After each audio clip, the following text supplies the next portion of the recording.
வராயின் உடன் பிறந்தவனே, என்னரும் தங்கைகளே தம்பிகளே, 4 போதைடா, 4 போதை. முதல் போதை அது சாதி. சொன்ன உடனே ஏறும்டா சாதி, டக்கு ஏறும். அது குடிக்க வேணாம், தொட்டு நாக்கில் வைக்க வேணாம், ஏறிடும். மதம் சொன்னவனே ஏறிடும். மேதை சொல்றா மார்க்ஸ், மதம் ஒரு அபின் சொன்னவனே ஏறிடும். அது இதயமற்றவர்களின் இதயம்னு சாடுறான்டா மதம், பெரிய போதை. இந்த சாராயம் இருக்குல்லடா வாய்வெளி, அது குடிச்சு படுத்தா எந்திரிச்சிடா, மயக்கம் தெளிஞ்சிடும். திடப்போதற்கடா கஞ்சாவின் கொக்கைன் குக்கைன்லாம் இருக்கடா, மெத்தப்பட்டமேன் இதெல்லாம் போடுறாங்களா, அதெல்லாம் போட்டின்னு வச்சுக்கடா, படுத்து எந்திரிச்சா கொஞ்சம் தெளிவுடா. ஆனா இந்த சாதி மத போதை செத்தாலும் தெரியாது. ஏ நீ புதைச்ச புறகளிலே ஆறுமுகன் நாடார் சுப்பிரமணியன் செட்டியார் எழுதி வைப்பான் பண்ணப்பாரு. செத்தாலும் தனி சாதி, தனி சுடுகாடு, புதைக்கிற இடத்து கூட பாகுபாடு.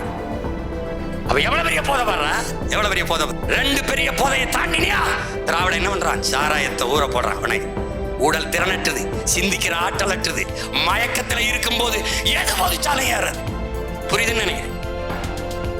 100 குற்றங்கள் 99 விழுக்காடு போதையில தான் நடக்குது. இல்லைன்னா பெற்ற தாய் குடிக்க காசு தெரியல கொலை பண்ணுவானடா, பால் ஊட்டின தாய்க்கு மது ஊட்ட காசு தெரியலன்னு கொள்றான்டா சமூகம்.